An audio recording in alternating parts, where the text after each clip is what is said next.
जय जय राम सीताराम दशरथ राम जानकी राम रघुकुल तिलक रावणान्तक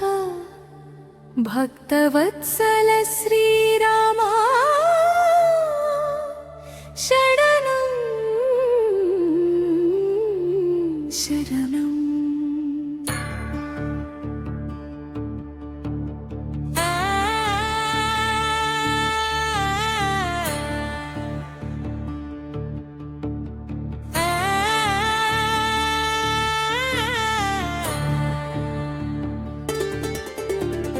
వినరా వినరా వినరా భారత వీరుల కథ వాల్మీకి చెప్పిన రామాయణ గాథ ధర్మం నిలబడ్డ ధీర గాథ శ్రీరాముని చరిత్ర పావన గాథ అయోధ్యలో దశరథ మహారాజు పుత్రకామేష్టి చేసడు యాగు కౌసల్యకు రాముడు కైకకు భరతుడు సుమిత్రకు లక్ష్మణ శత్రుఘ్నులు పుట్టారు విశ్వామిత్రుడి యాగరక్షణకు రామ లక్ష్మణులు అడవికేగరు తాటకి సుబాహుని సంహరించి జనకపురి చేరి శివధనస్సు విరిచారు సీతమ్మను వివాహమాడి అయోధ్యకు మరలి వచ్చారు రాముడు రాముడే రాజు అనుకున్న వేళ కైక కోరింది వరాలు రెండు కైకేయి కోరిక మేరకు రాముడికి 14 ఏళ్ళు వనవాసం భరతుడికి రాజ్య పట్టాభిషేకం ధర్మం కోసం రాముడు అంగీకరించాడు తల్లిదండ్రులకు మొక్కి సీతా లక్ష్మణులతో అడవికేగాడు దారిలో గుహుడు భరద్వాజుడు చిత్రకూటంలో నివాసమున్నారు భరతుడు వచ్చి పాదుకలడిగాడు రాజ్యం నీదే అని పాదాలపై పెట్టాడు 14 ఏళ్ళు నీ పాదుకలే పాలిస్తారే అని భరతుడు నంది గ్రామానికి పోయాడు దండకారణ్యంలో రాముడు నివసించాడు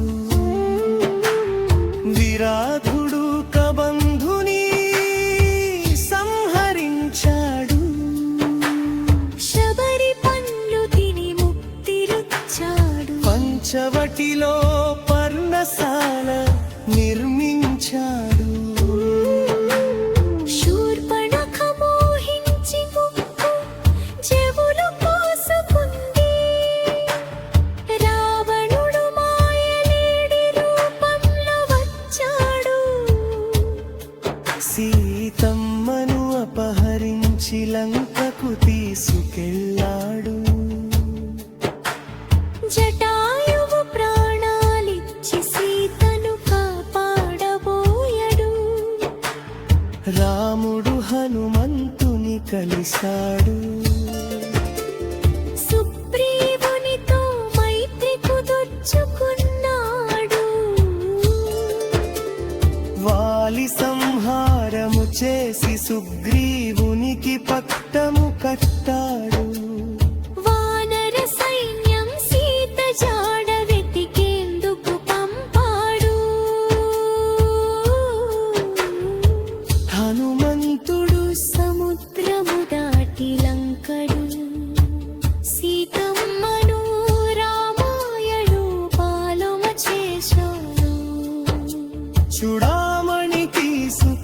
పంచి రామునికిచ్చాడు యుద్ధానికి సిద్ధమయ్యారు వానర వీరులు హనుమంతుని గాథ సుందర గాథ లంక దహన చేసి రామనామం మోగించాడు సీతమ్మకు ధైర్యమిచ్చి రాముడి వార్త చెప్పాడు రాముడు వస్తాడు తల్లి భయపడకు అన్నాడు లంకేశుని సభలో హనుమ గర్జించాడు తోకకు నిప్పు పెట్టి లంక కాల్చివేశాడు రాముడి బలము చూపి మరలి వచ్చాడు సుగ్రీవ సైన్యము సిద్ధమైంది యుద్ధానికి సేతువు కట్టి వానర సైన్యం లంక చేరింది రావణ కుంభకరుణ మేఘనాదులతో యుద్ధమైంది లక్ష్మణుడు మూర్ఛపోతే సంజీవని తెచ్చాడు హనుమ కుంభకర్ణుడు మేఘనాదుడు మరణించారు చివరికి రావణుడు రాముని చేతిలో మడిసాడు సీతమ్మ విడుదలై అగ్ని పరీక్షలో నెక్కింది రాముడు సీత లక్ష్మణులతో అయోధ్యకు తిరిగి వచ్చాడు పుష్పక విమానంలో ఆకాశ మార్గాన వచ్చారు అయోధ్యలో రామునికి పట్టాభిషేకమైంది రామరాజ్యము స్థాపించాడు చెరువు పాలతో అజలమాత కోసం సీతమ్మను వనానికి పంపాడు వాల్మీకి ఆశ్రమంలో కుశలవులు పుట్టారు రాముడు అశ్వమేధ యాగము చేశారు కుశలవులు రామాయణ గానం చేశారు